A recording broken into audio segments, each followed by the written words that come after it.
director de la sección de uroginecología.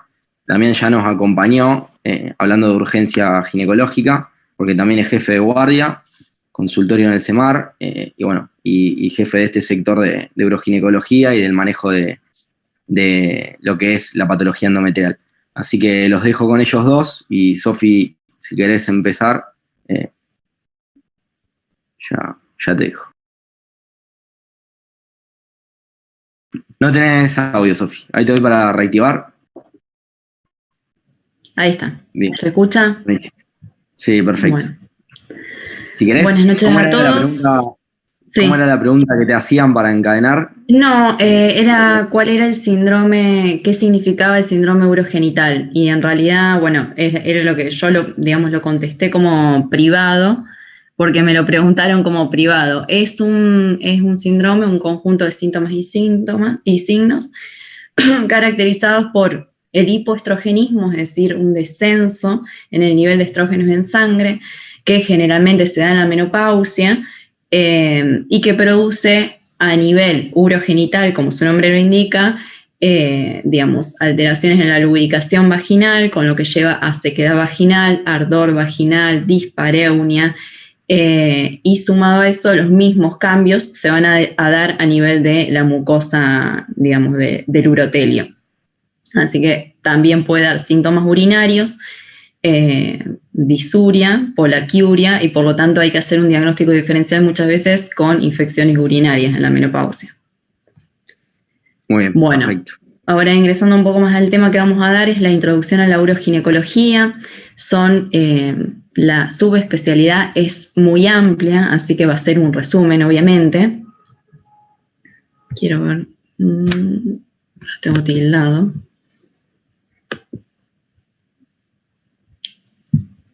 Ahí está. Bueno, son dos grandes capítulos en donde vamos a abarcar, por un lado, el prolapso genital y por otro lado, la incontinencia urinaria. ¿Sí? Son dos grandes caras que pueden ser tranquilamente de una misma moneda o pertenecer a monedas distintas. ¿Qué quiero decir con esto? Que podemos tener tranquilamente una paciente con un prolapso genital sin incontinencia urinaria, pero también podemos tener una paciente con incontinencia urinaria sin prolapso genital, y tal vez podemos tener una paciente con prolapso genital con alguna incontinencia urinaria oculta, ¿sí? El prolapso genital lo vamos a definir como el descenso de uno o más de los siguientes elementos, que es la pared vaginal anterior, y eso va a ser un prolapso anterior, pared vaginal posterior, lo vamos a llamar como prolapso genital posterior, o ápice vaginal, que puede ser, es un prolapso, apical, ¿sí? Se dejó en desuso los anteriores conceptos de decir, llamar al prolapso, por el órgano, es decir que la paciente tiene un cistocele en vez de decir un prolapso de la pared vaginal anterior, porque muchas veces se vio que, por ejemplo, en los prolapsos anteriores, aproximadamente un 2% de los casos, no es la vejiga la que se prolapsa, sino por ejemplo, hay un enterocele, ¿sí? Es decir, un prolapso de intestino. Pared vaginal posterior, anteriormente llamado rectocele, y el ápice vaginal, o lo que llamábamos antes histerocele, que es el descenso, del cuello con el útero, obviamente, pero también tenemos pacientes en donde están histerectomizadas y sin embargo tenemos prolapsos apicales, que son los prolapsos de la cúpula vaginal, ¿sí? Entonces nosotros vamos a llamar al prolapso por lo que vemos, por el prolapso de la vagina, de la pared vaginal que veamos, ¿sí? Anterior, posterior o apical. Para hablar de algunos números, tenemos que tener en cuenta que 1 de cada 2 mujeres que tuvieron un parto a lo largo de su vida van a tener un prolapso en el examen físico cuando las evaluemos, ¿sí? Que el primer parto duplica el riesgo de tener un prolapso vaginal y que cada parto posterior aumenta el riesgo un 10 a un 20%, ¿sí? La etiología generalmente se da por todo lo que va a llevar a un aumento de la presión intraabdominal y una lesión a nivel de lo que son los músculos del piso pelviano, ¿sí? Entonces, si lo pensamos así, vamos a ver que el parto, y fundamentalmente el parto vaginal instrumentado, va a ser una de las causas de que la paciente pueda llegar a tener un prolapso. La menopausia, como lo que dijimos recién, formando parte del síndrome urogenital, porque lo que tenemos en cuenta es que este hipoestrogenismo genera una atrofia, digamos, disminución del anabolismo, que como de la hormona, digamos, del estrógeno es anabólica, entonces esa repercusión la vamos a tener no solo a nivel de la mucosa, sino a nivel de los músculos del piso pelviano, y por ende va a haber un debilitamiento de los músculos del piso pelviano. Entonces eso que funciona como sostén ya no es el mismo sostén a los 30 años que a los 50 años. Y además de esto, todas las causas que van a generar una elevación de la presión intraabdominal. ¿Cuáles van a ser estas causas? Por ejemplo, EPOC, tabaquismo de jerarquía que puede generar una bronquitis crónica, un asma no tratada, pacientes asmáticas, digamos, que hacen crisis asmáticas de repetición, obesidad central, todo lo que produce aumento de la presión intraabdominal, ¿sí? Esto es un gráfico que, digamos, nos revela visualmente algo más fácil de hablar, que es cómo a medida que vamos aumentando la cantidad de partos en una mujer, triplicamos, cuadriplicamos, digamos, aumentamos el riesgo de tener un prolapso. Ustedes fíjense que con una paciente con un solo parto tenemos 4 veces más riesgo de tener un prolapso que una paciente que nunca tuvo un parto. Y cuando ya vamos a más de 4 partos, tenemos 10 veces más riesgo de tener un prolapso que una paciente nuligesta. En cambio, cuando hablamos de incontinencia, vamos a ver que la incontinencia aumenta con la paridad, pero es un riesgo que va a mesetear, es decir, va a llegar a una meseta de 2.5, 2.8 el riesgo relativo a tener un prolapso. Con respecto, digamos, vamos a hablar de prolapso y también tenemos que hablar del piso pelviano, que va a ser el sostén para evitar fundamentalmente esta debilidad y por consecuencia la formación de los prolapsos. Los niveles vaginales del ANSEIS fueron publicados en 1994 y lo que hacen es evaluar el sostén vaginal a lo largo de 3 niveles, que son los niveles a nivel del piso pelviano. El nivel 1 son los ligamentos útero-sacro, la fascia pubocervical y los ligamentos cardinales, que fundamentalmente le van a dar sostén a nivel de la cúpula vaginal y fundamentalmente del cuello. Entonces, una debilidad a nivel de este nivel, valga la redundancia, va a generar un prolapso fundamentalmente apical. En nivel 2 vamos a tener ligamentos puboretrales, la fascia vesicovaginal, la fascia rectovaginal fijada al borde medial del músculo iliococcigio y los ligamentos paracolpos. Este nivel 2 es muy importante porque debilidades en este nivel van a generar incontinencias urinarias, además de prolapsos. Y el nivel 3 es el ligamento uretral externo, la membrana perineal, el cuerpo perineal. Este nivel no tiene fascia y el diafragma adquiere la forma de U, ¿sí? Este es otro dibujo que grafica mejor los distintos niveles. Y después tenemos que hablar de los motivos de consulta, digamos. Los motivos de consulta los vamos a dividir de acuerdo a los distintos tipos de prolapso. Es decir, los síntomas de la paciente van a variar de acuerdo al prolapso que tenga. En un prolapso anterior, fundamentalmente para que ustedes se hagan una idea, los síntomas van a ser mayormente urinarios, ¿sí? La paciente, por el mismo prolapso de la pared vaginal anterior que va a generar un acodamiento de la uretra, va a tener dificultad en la micción, ya sea en el inicio de la micción, va a ser una micción entrecortada o en 2 tiempos, va a tener un flujo lento o intermitente. Tal vez la paciente refiere que tiene que apretarse el abdomen, digamos, a nivel de la pelvis para poder orinar, digamos, para lograr la diuresis. Puede tener tenesmo, escape postmicción. La digitación o posiciones anómalas para orinar. ¿Qué es la digitación? Es ayudarse con los mismos dedos de la paciente a nivel vaginal para reducir su prolapso y poder lograr la diuresis. Lo mismo se da con la catarsis, con la defecación, que ya lo vamos a hablar en unos segundos. Retención urinaria, este mismo acodamiento hace que la paciente no pueda orinar. Las pacientes pueden llegar a una guardia ginecológica, una guardia general con un globo vesical y tal vez lo único que tiene el examen físico es un prolapso. Disuria, aumento de la frecuencia urinaria y urgencia miccional. Cuando hablamos de prolapsos posteriores, van a tener, la sintomatología va a ser con respecto a la catarsis, a la defecación. Vamos a tener pacientes que van a ser constipadas, con una alteración en la evacuación, una evacuación incompleta. La misma defecación puede generar, defecación por rebosamiento, pérdida por rebosamiento, incontinencia por rebosamiento, esfuerzo para evacuar. Acá también tenemos la digitación para la evacuación, es decir, la paciente realiza esta maniobra para reducir el prolapso posterior y ayudar a defecar. urgencia fecal, escape de gases o materia fecal. Y después vamos a tener un prolapso apical, y con respecto a esto, los síntomas que va a dar el prolapso apical va a ser fundamentalmente de bulto vaginal. La paciente va a sentir realmente un bulto. Vienen a las consultas y dicen, hay algo que se me sale. O sea, esas son las palabras.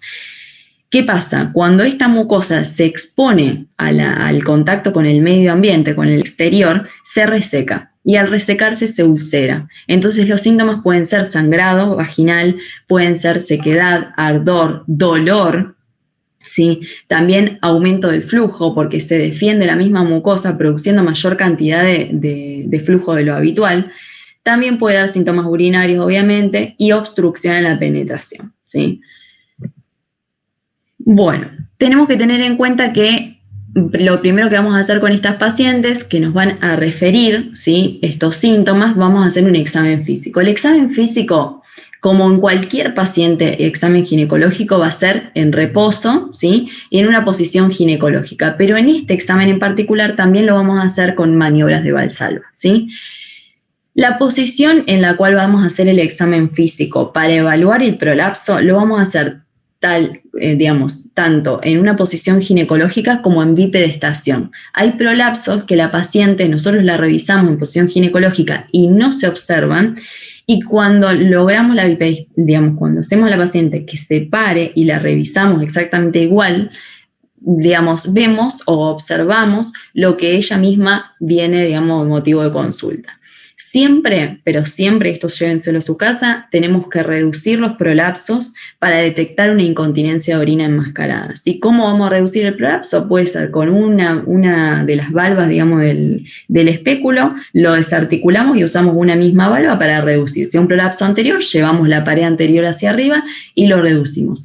Y entonces ahí hacemos hacer la maniobra de Valsalva con el prolapso reducido y evaluamos el escape de orina o no, la hipermotilidad uretral o no, ¿sí?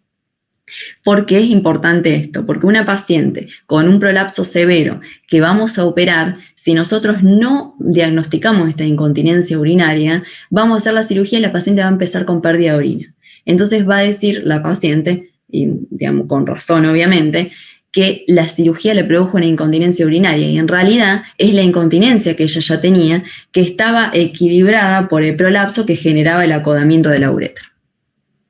Estas son distintas fotos. Este es un prolapso anterior, un prolapso posterior, ¿sí? ¿Y cómo lo vamos a medir? Una vez que nosotros hacemos esas maniobras, posterior a eso tenemos el POP-Q. El POP-Q es un sistema de estadificación en donde lo que nosotros hacemos es medir.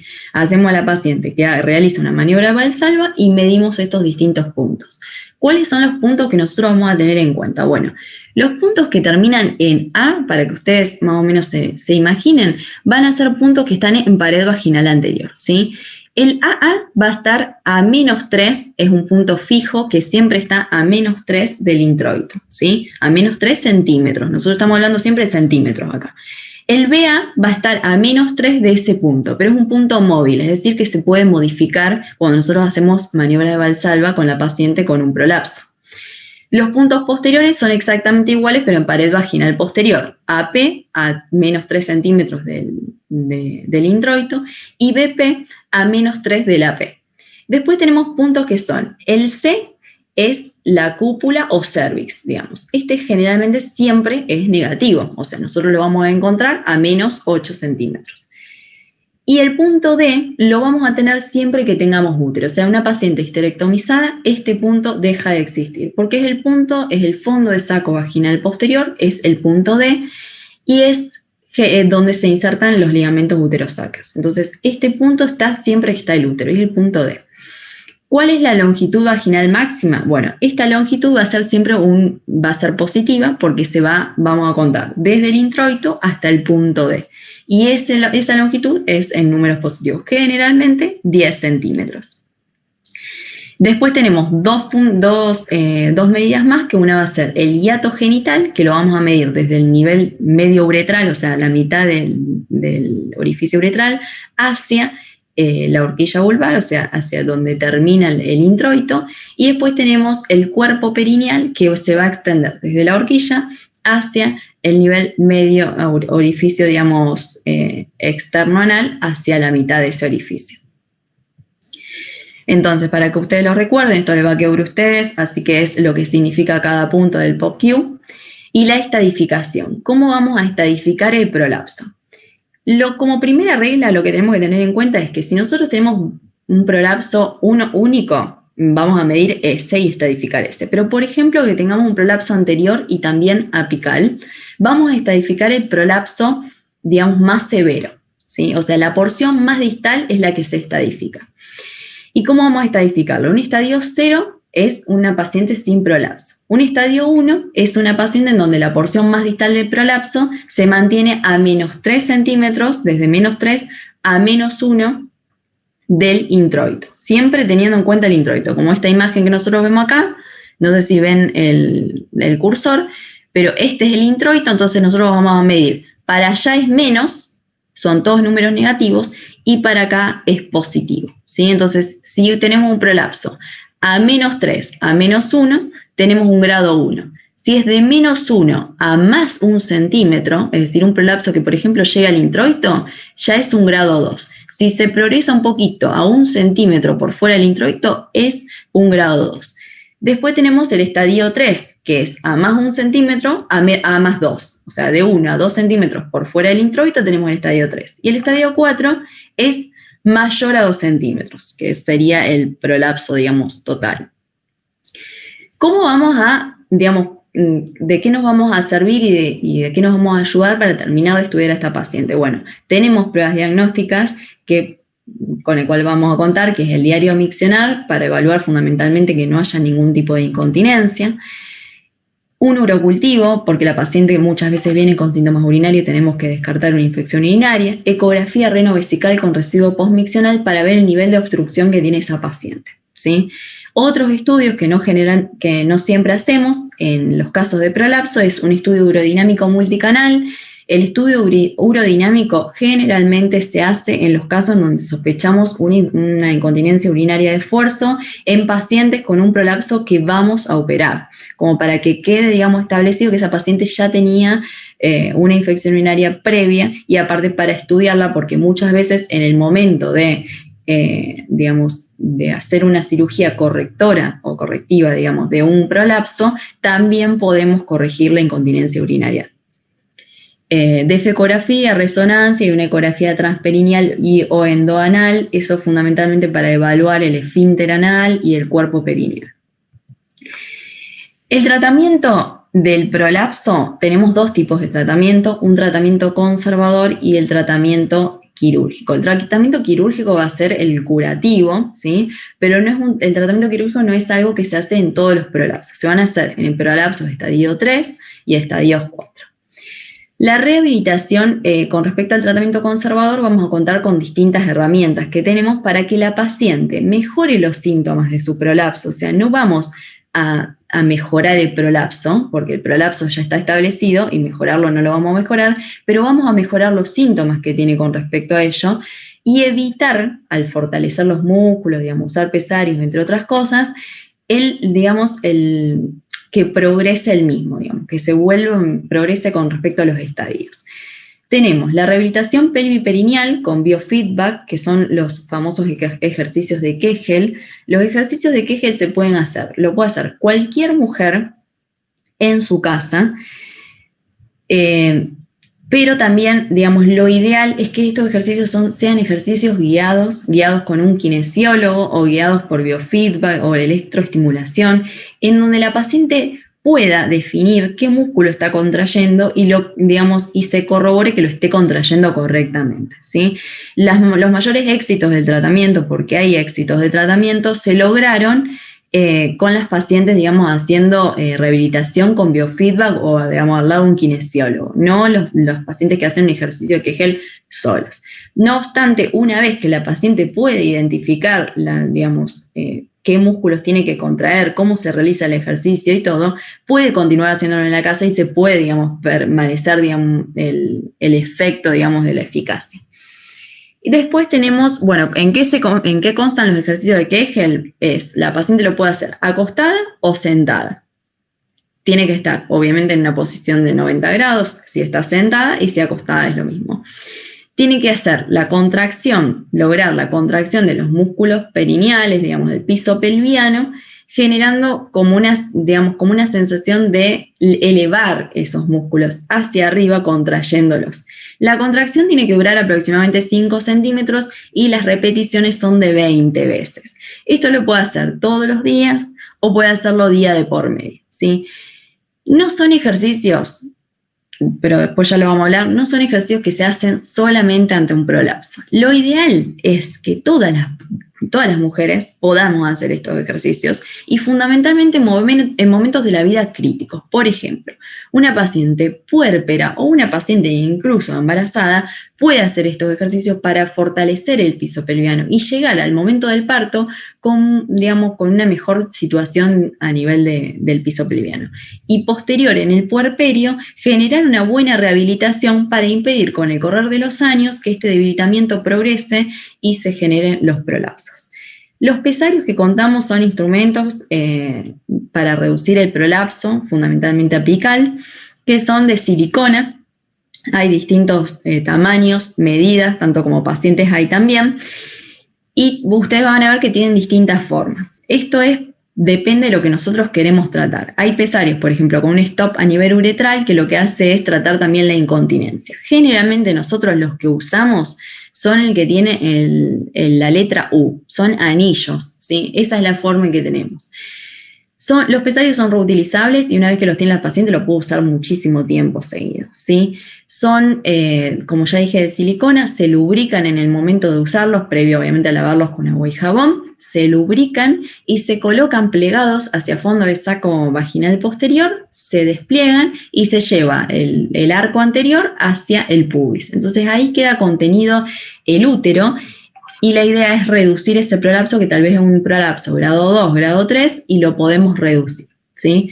¿Cuál es el riesgo? Que a medida que nosotros tenemos mayor estadio de prolapso, mayor grado de prolapso, más fácil es que, el pesario no se quede en el lugar que nosotros queremos que se quede, sino que lo pierda y no le dure mucho tiempo a la paciente bien colocado.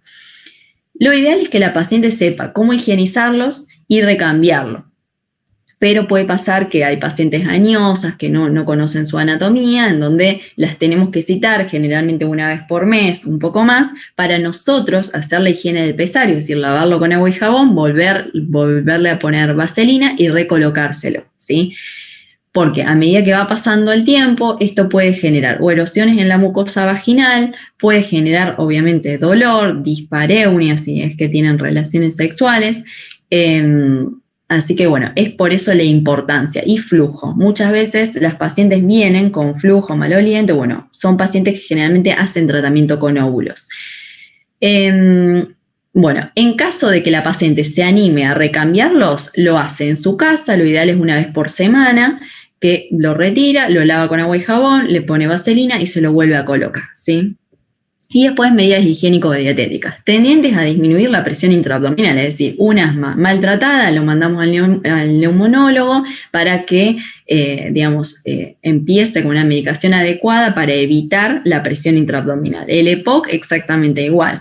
La obesidad se trata, tenemos que reducir el índice, de obesidad fundamentalmente central, que no solo tiene estos problemas, sino todos los problemas cardiovasculares que trae.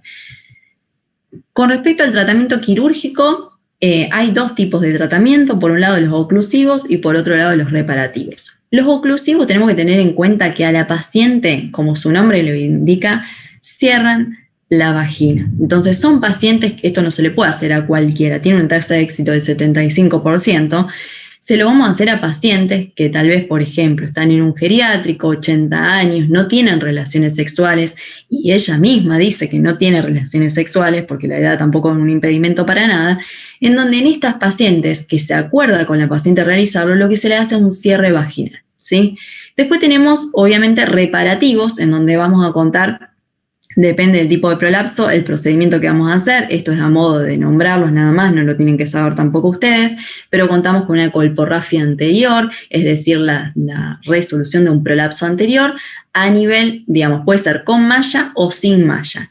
Cuando lo hacemos con malla se vio que tiene una mayor efectividad y menor tasa de recidiva que la colporrafia anterior sola sin malla.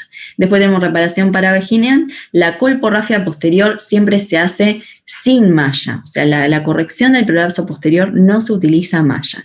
Y después tenemos la corrección del prolapso apical, contamos con la sacrocolpopexia y la suspensión sacroespinosa. De cómo hablamos, digamos, y cómo definimos la cura ante un tratamiento quirúrgico. Bueno, en 2009 se estableció que la cura es la ausencia, una paciente que tenía un bulto genital, se sentía su bulto genital y tenía síntomas por esto, la ausencia de los síntomas por bulto genital se considera la cura del prolapso en un tratamiento quirúrgico. Y el éxito anatómico, que es completamente otra cosa, lo consideramos cuando logramos que ese prolapso pase a un estadio 2.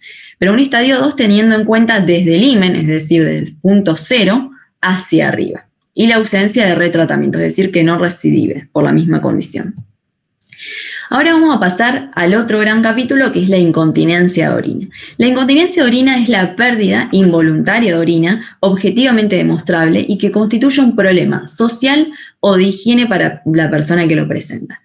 Son entidades, tanto el prolapso como la incontinencia, que a la paciente realmente le genera pudor, realmente le genera vergüenza, y tal vez la paciente se va del consultorio y viene por esto y no lo termina diciendo. Entonces, tenemos que agudizar el ojo, agudizar el oído, porque muchas veces nos lo intentan decir y no la intentamos escuchar o no queremos escucharlas, y también intentar hacer algún interrogatorio dirigido para identificar estas dificultades, porque son pacientes que incluso afectan tanto la vida, la vida social y la calidad de vida de la mujer, que son pacientes que muchas veces no quieren salir a la calle, que dejaron de ir al gimnasio porque se la pasaban en el baño por la misma incontinencia, que dejaron de ir a reuniones familiares, pacientes o abuelas que las terminaron internando en geriátrico justamente por esta causa. Entonces, hay que saber identificarlo. Y tanto la incontinencia de orina como el prolapso no es algo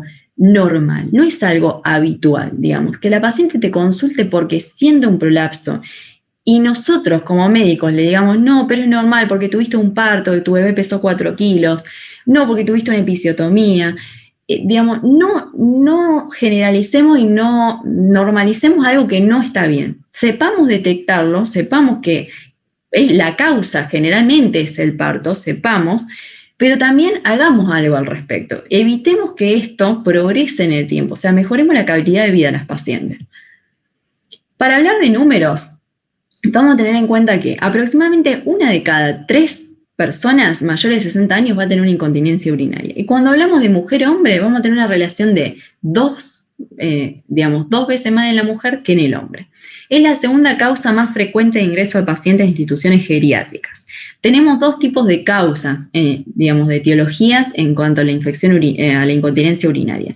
Por un lado tenemos la etiología genitourinaria propiamente dicha, en donde las 2 entidades más frecuentes son la incontinencia genuina de esfuerzo, incontinencia urinaria de esfuerzo, que es la que vamos a hablar, y la hiperactividad idiopática del detrusor o neurogénica, que es la incontinencia urinaria de urgencia. Esas 2 vamos a hablar hoy. Pero también tenemos causas como fístulas uretrovaginales, vésico-vaginales, en donde se logra lo que genera esto es la pérdida continua de orina a través de la vagina. Tenemos que indagar fundamentalmente en los casos de cirugías de la paciente, fundamentalmente pelvianas, de la pelvis, y ginecológicas, histerectomías, entre otras, y también pacientes con antecedentes de cáncer que hicieron radioterapia pelviana. Congénitas como ureterectomía, dispadia, y también tenemos las causas no genitourinarias, en donde vamos a encontrar enfermedades neurológicas como demencia senil, Parkinson, entre otras, Alzheimer, congénitas, psicológicas y el mismo deterioro físico. Y después tenemos otras causas como ambientales, farmacológicas y metabólicas. Hay muchas sustancias que uno consume todo el tiempo, fundamentalmente las metilxantinas, que pueden generar en su exceso incontinencia urinaria, ¿sí? Tenemos que tener en cuenta para recordar que las metilxantinas las encontramos en el mate, en el té, es decir, la mateína, la teína, la Coca-Cola, el tabaco, ¿sí? Son todas causas que pueden producir. El examen físico se va a basar obviamente en un examen general y ginecológico, en donde vamos a poner un espéculo, vamos a hacer una especuloscopía, vamos a hacer un tacto vaginal y después, digamos, vamos a hacer otros estudios más específicos, como por ejemplo el POPQ, que es para evaluar, ya lo dijimos, el prolapso, un tacto bimanual que ya lo dijimos, reflejos para evaluar la indemnidad de los músculos del piso pelviano, podemos contar con el reflejo vulvo-cavernoso, que es estimular a nivel de la cara interna del muslo para evaluar, digamos, si se contrae o no este músculo, y anocutáneo para evaluar la indemnidad del esfínter anal, realizando, digamos, un estímulo a nivel de la piel periana. Después contamos con el Q-tip test, que es el famoso test del hisopo, que esto lo que va a evaluar es la hipermotilidad uretral. Es normal que sea por debajo de 30 grados, pero si el hisopo se moviliza más de 30 grados, tenemos una hipermotilidad uretral. En el consultorio, muchas veces no hacemos colocar el hisopo porque lo visualizamos directamente, pero en aquellos casos en donde nosotros vemos una hipermotilidad clara, podemos colocar el hisopo para terminar de corroborarlo. Y después tenemos la maniobra de Bonney, que lo que hace es reducir, hacer una maniobra de Valsalva y evaluar el escape de orina con la maniobra de Valsalva. Los estudios complementarios que vamos a contar en general son sedimento urinario y urocultivo, evaluar si la paciente tiene una infección urinaria, si la tiene, tratarla, porque muchas veces los síntomas de incontinencia mejoran con la resolución de la infección. Diario, cartilla miccional, que lo que consta es una cartilla que la paciente va a realizar. Lo ideal es que lo realice por 48-72 horas, pero lo que vamos a hacer fundamentalmente por lo menos por 24 horas, la paciente va a registrar en una cartilla todos los ingresos que tiene, es decir, todo lo que ingiere, todo lo que toma y todo lo que elimina a través de la diuresis, inclusive las pérdidas que tiene, en qué momento tiene una pérdida de orina, qué estaba haciendo y cuánto fue. La evaluación urodinámica acá cobra más sentido a través de una cistometría simple o la urodinamia computarizada multicanal, la ecografía rinovesical con residuo postmiccional también, y después tenemos otras pruebas como la ecografía transperineal del compartimiento anterior y la prueba de azul de metileno. El azul de metileno se puede dar ya sea por vía oral en comprimidos o a través de una sonda vesical se instila azul de metileno llenando vejiga. ¿Para qué nos sirve? Para visualizar fístulas, ¿sí? Nosotros vamos a ver, ponemos el espéculo o evaluamos a través de valvas, la salida de líquido azul a través de la vagina. Entonces ahí vamos a corroborar y diagnosticar una fístula muy fácilmente en consultorio, que lo podemos hacer. Este es un ejemplo, un diario miccional donde tenemos el horario, los líquidos ingeridos, las micciones, pérdida de orina, la sensación de urgencia. Un ejemplo muy sencillo, muchas veces las pacientes vienen con un relato de polaquiuria, de que van a cada ratito al baño, que se levantan en la nicturia también. Y cuando nosotros vemos la cartilla, visualizamos algo tan sencillo como que la paciente está tomando 5 litros de agua por día. Entonces, la potomanía es algo frecuente en cuanto a pacientes que empiezan a hacer dieta. Entonces, la paciente tal vez está haciendo la dieta 20-21, que tiene que tomar 5 litros de agua por día, y esa paciente es la que viene por síntomas de incontinencia urinaria. Entonces, ahí descartamos la incontinencia porque la paciente en realidad lo que está haciendo es ingerir más agua de lo habitual. Ahora más abocándonos a lo que es incontinencia de orina de esfuerzo, lo vamos a definir como la pérdida involuntaria de orina frente a una maniobra Valsalva, relacionado fundamentalmente con el trauma del piso pelviano, ¿sí? La hipermovilidad uretral o defecto de la mucosa esfinteriano intrínseco de la uretra es la causa, es decir, vamos a tener por un lado una hipermovilidad uretral y por otro lado pueden ir juntas un defecto al mecanismo esfinteriano intrínseco de la uretra. ¿Qué significa esto? Que la luz de la uretra no coapta correctamente, es decir, queda una luz entreabierta y eso predispone a la salida de orina. La teoría integral de la incontinencia, que es otra teoría, más actualizada, habla también de lo que es la vagina laxa, es decir, el nivel 2 de Lindsay, que lo hablamos antes, el ligamento pubo-uretral y sus inserciones en la uretra media están debilitados, están lesionados, eso genera que la vagina sea una vagina laxa, sin sostén, y es propicio para una incontinencia de orina de esfuerzo. Con respecto al tratamiento, tenemos que saber que hay dos tipos de tratamiento, uno que es el médico, que es el gold estándar, y otro el tratamiento quirúrgico. El tratamiento médico, que ese va a ser el tratamiento de elección para estas pacientes, primero, entrenamiento de piso pelviano, vamos a contar también con estos ejercicios a través de biofeedback, al revés, lo invertí, electroestimulación, reentrenamiento vesical, es decir, la paciente le tenemos que decir que cada 2 horas vaya al baño, aunque no tenga ganas de hacer pis, aunque no tenga ganas de orinar, que se obligue a ir al baño, que no posponga la micción en sucesivas oportunidades, digamos. Y con respecto también tenemos pesarios antiincontinencias, que es lo que hacen el stop uretral, que es lo que les mostré antes, y también la estrogenoterapia. La estrogenoterapia es un pilar fundamental en este tipo de incontinencia, usando tanto óvulos como generalmente lo que usamos nosotros es un tratamiento local, ¿sí? No tanto a nivel sistémico para evitar los efectos adversos, obviamente, de incorporar estrógenos, generalmente en una paciente menopáusica, como lo dijimos antes en el seminario anterior. Pero bueno, si la paciente tiene síntomas de una incontinencia, podemos contar con estriol en óvulos, 500 microgramos día. Muchas veces la primera semana, los primeros 15 días los damos todos los días, después lo empezamos a volver, digamos, día por medio, los vamos distanciando, siempre evaluando, digamos, el síndrome urogenital, porque eso nos va a ir guiando, a ver cómo está la mucosa, si está correctamente lubricada, cómo vemos la mucosa o el endotelio periorificial de la uretra. También contamos con Promestian de 10 a 15 miligramos día, ¿sí? Esto es porque, obviamente, en cuanto al esfínter intrínseco, ¿sí?, de la uretra, eso acá toma un rol muy importante el síndrome urogenital. El hipoestrogenismo genera que esa mucosa, ese urotelio, no genere una coactación correcta. Entonces, bueno, con esto estimulamos eso. El tratamiento quirúrgico lo dejamos como última chance. Cuando el tratamiento médico no funciona y la paciente realmente tiene una alteración importante en su estilo de vida, en su calidad de vida, realizamos un tratamiento quirúrgico.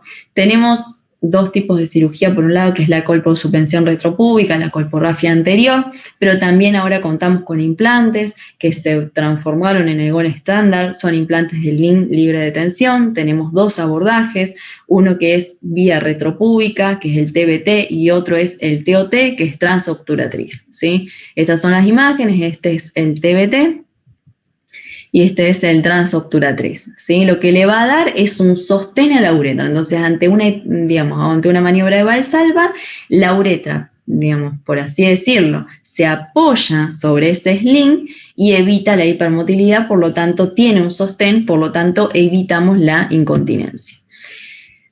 Ahora vamos a hablar de lo que es la incontinencia de orina de urgencia, lo último. La pérdida de control voluntario de la micción, que se presenta como la sensación urgente e imperiosa de vaciar la vejiga con imposibilidad de posponer ese acto voluntariamente. Es decir, la paciente siente las ganas de ir al baño y tiene que salir corriendo porque no puede posponer la micción. Esta incontinencia también se la llama, tenemos 2 tipos, una incontinencia de orina de urgencia seca y otra húmeda, porque no siempre necesitamos que la paciente tenga la pérdida de orina, es decir, la paciente tal vez está abriendo la puerta y la llave en la cerradura la hace salir corriendo al baño, pero llega al baño y no tiene una incontinencia franca, pero puede pasar que la paciente abre la canilla, escucha el agua y no llega al baño. Entonces puede ser húmeda o seca, esto es un término que también muchas veces se usa. En un 35% de las mujeres mayores de 65 años con atrofia urogenital tenemos este tipo de incontinencia también. Hay 2 tipos de urgencia, una urgencia que es sensorial, en donde la pérdida de la percepción normal de la sensación miccional se da diurnamente, ¿sí? Y esto lo vamos a hacer la diferencia con aquella paciente que tiene nocturia también, donde la urgencia es motora y la vejiga es inestable, es decir, aquella que la paciente se va a dormir, ya no tiene estímulo sensorial, pero se tiene que levantar igual a ir al baño. Entonces, con 3 signos y síntomas frecuentes, con estos 3 signos, nosotros vamos a diagnosticar la incontinencia urinaria de urgencia. Frecuencia, urgencia miccional y nicturia, fundamentalmente en la posmenopausia.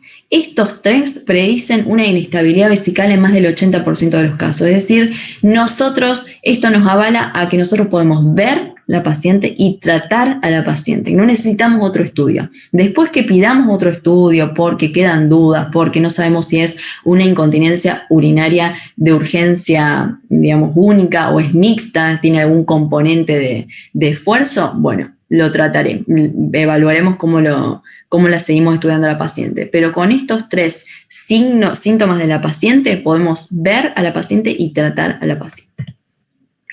¿Cuál es el tratamiento? Hay tratamiento médico, que son medidas higiénico-dietéticas, que es lo que ya dijimos, terapias conductuales, reeducación vesical también, biofeedback, que también lo nombramos, estimulación eléctrica, es decir, con electrodos estimular los músculos que nosotros necesitamos que se fortalezcan, y fármacos de acción anticolinérgica, que son también uno de los pilares fundamentales en este tipo de incontinencia. Tenemos los que son selectivos, los anticolinérgicos selectivos y los no selectivos. ¿Cuál va a ser la diferencia? De los síntomas generales que nos van a generar efectos adversos. La oxibutinina, la tolterodina son anticolinérgicos no selectivos. Entonces, en estas pacientes nos pueden generar más síntomas o efectos adversos sistémicos. Una paciente con sequedad de ojo o sequedad en la boca, podemos tener trastornos mentales, algún nivel de esquizofrenia ya es mucho, pero algún nivel de excitación psicomotriz. Y en las pacientes en las que usamos los fármacos selectivos son soliferacina y darifenacina. Generalmente de estos 4 los que usamos y con los que contamos en el hospital es la oxibutinina, pero también a través, obviamente, de muestras médicas, de laboratorios que nos traen muestras gratis, contamos también con la darifenacina muchas veces. Las conclusiones, para terminar y no aburrirlos, el prolapso genital y la incontinencia urinaria son condiciones frecuentes en la mujer, fundamentalmente en la menopausia. No hay que menospreciar los síntomas ni naturalizar la condición, a pesar de ser una patología benigna, generan un gran impacto en la calidad de vida de la mujer. El médico de atención primaria junto con el ginecólogo de cabecera deben apuntar a realizar un interrogatorio dirigido en cuanto a estas 2 entidades para detectarlas oportunamente y referenciarlas en tiempo y forma. Muchas gracias.